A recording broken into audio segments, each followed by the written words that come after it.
শোনো, একটা কথা বলি। আমি চাই না যে তুমি তোমার বাবা মার থেকে আমাকে বেশি ভালোবাসো, কারণ মা বাবা তোমাকে যেই কষ্ট করে বড় করেছে, তারা তোমাকে যেই ভালোবাসাটা দিয়েছে, এর থেকে বেশি আর কিছুই হতে পারে না। শুধু আমি এতটুকুই চাইবো যে তুমি আমাকে তোমার মা বাবার পর যে মানুষটাকে তোমার জীবনে সব থেকে নিজের ভাববে, সব থেকে বেশি গুরুত্ব দিবে, সবচেয়ে বেশি ভালোবাসবে, সেই মানুষটার যেন শুধু আমিই হই।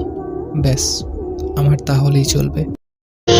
তোর সাথে মন ভরে কথা না বললে কেন জানি আমার ঘুম আসে না, কেমন যেন অসম্পূর্ণ অসম্পূর্ণ লাগে। এত ভালোবাসো কেন? আমার নিজের জন্য।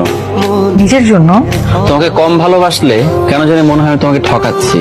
তুমি এমন একটা মানুষ, তোমাকে যতই ভালোবাসি মনে হয় তোমাকে আরো ভালোবাসি, আরো ভালোবাসি। এর চেয়েও বেশি ভালোবাসা যায়? হয়তো যায়, কিন্তু আমার অক্ষমতার কারণে আমি তোমাকে আর ভালোবাসতে পারি না। আপন মানুষগুলো সুযোগ বুঝে আঘাত করে,